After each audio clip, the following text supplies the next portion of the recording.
Long, long ago, in a land far away, was a bustling town full of fascinations. We find ourselves peering through the windows of a carpenter's shop. This shop belongs to an old carpenter by the name of Geppetto. Geppetto is an exceptional carpenter and can make anything out of wood. Every night he wished for a son and to raise him properly. And every night he would sit up awake by the window, wishing for a sign that things would change.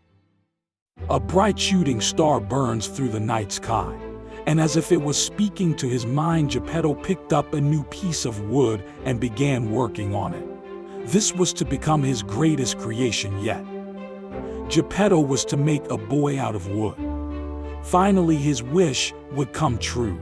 He named his wooden boy Pinocchio. That night, when Geppetto had fallen asleep, the shooting star appeared in the form of a fairy. Startled, Geppetto leapt out of bed. Who are you?" "I am the shooting star which heard your wish. I guided your heart and your hands to bring you your son. But you must know Pinocchio is not a real boy and can't be forced to become one. I warn you, only horrors await if he rushes to be real. I wish so much for my boy to be alive," Geppetto begged. With a gentle wave, the fairy blessed Pinocchio, and before their eyes, the wooden boy became alive. Geppetto couldn't believe his eyes, but it was getting late. Was this just a dream? Well, he would find out in the morning, thought Geppetto. Sure enough, Geppetto found Pinocchio was up and moving about when he awoke. Geppetto was over the moon with joy and hurriedly packed Pinocchio a bag before sending him off to school. He walked and walked and walked some more, searching for the school. Harry the giant plucked him up, dressed him, then shoved him straight on stage where the other puppets were performing. Pinocchio was scared and afraid. He didn't do very well at all during the show, and people started to laugh at him. But he kept trying, and soon enough he found his feet. As he got better, the crowds got bigger, and as the crowds got bigger, Pinocchio got more fame and fortune. This was everything he had dreamed of, and he knew his father would be so proud. When Pinocchio explained that he wanted to go home to be with his father, Harry the giant was enraged, saying he had made Pinocchio famous, and for that Pinocchio owed him a lifetime performing in his puppet show.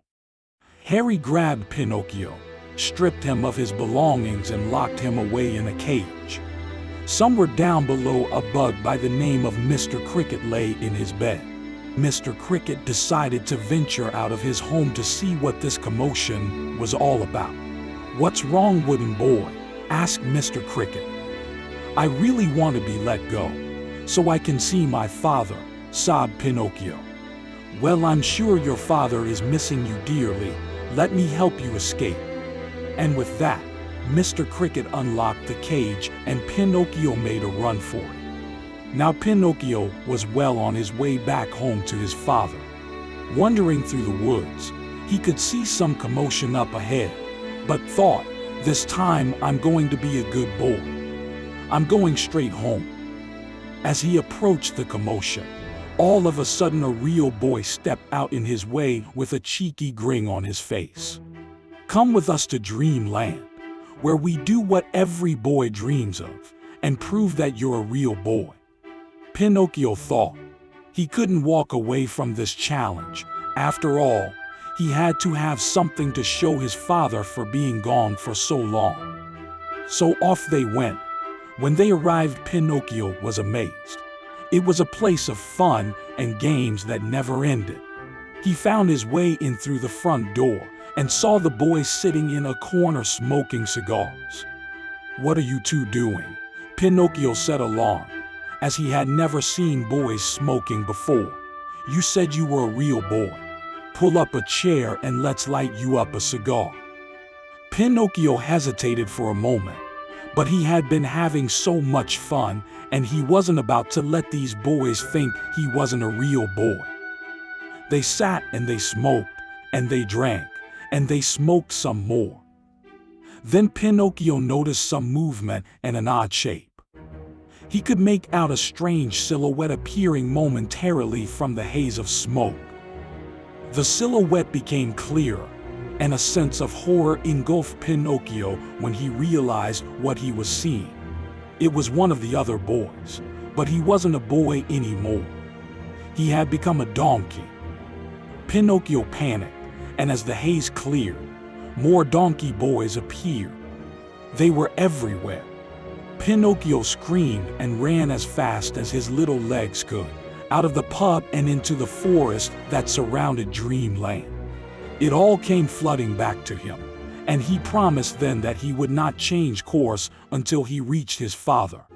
The ocean winds whipped against the wood of Pinocchio's face as he stepped foot on the beaches that marked the edge of the world. He searched the beach up and down, but couldn't find any sign of Geppetto. Pinocchio jumped into the waves and made his way to the bottom of the ocean floor. The deeper he went, the darker it got. As he stared into the darkness, he felt the darkness staring back. Out of the darkness appeared a monolithic creature. Before he could move out of its way, the whale swallowed him whole. When Pinocchio opened his eyes, he found himself drifting inside the stomach of the whale. Pinocchio couldn't take it anymore and broke down crying. Gradually, he heard a little voice calling his name. "Pinocchio, is that you?" It was his father, Geppetto. They both clutched each other and cried with joy. "Oh, Father, I am sorry I didn't do as you said. If only I had have gone to school, we wouldn't be here now. Pinocchio, my son, I love you very much." As time passed, Geppetto visibly began to pale. "I'm very cold," he whispered. Pinocchio leapt up. "Well, let's get out of here." He had an idea. "You see these empty towns that we have drifted past, that were swallowed like we were? Why don't we set them ablaze?" Sure enough, the fire sent up billowing clouds of smoke. The whale surfaced and let out a scream, writhing as the fire burned inside him. Bellows of smoke poured from its mouth as it gasped for air. It let out one last blood-clotting screech and it suffocated, its flesh cooked from the inside out. Geppetto picked Pinocchio up and brushed the sand off his knees. He sat Pinocchio on his lap, holding him close and rocking him slowly. "My boy, I love you very much, and I am so proud of you. I always dreamed of being a father, and I feel that I failed you. Father, why do you speak like this?" Pinocchio could feel Geppetto loosening his arms from around him. Tears began to stream down Pinocchio's wooden cheeks.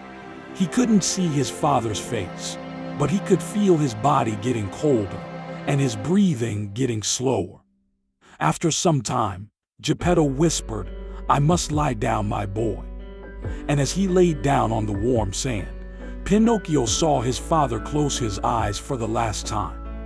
Pinocchio buried his father there on the beach, and while he sat, he felt something inside him changing. It was then that he learned, you can't make yourself grow into a real boy. Life turns you into a real boy, but he didn't want to be a real boy anymore.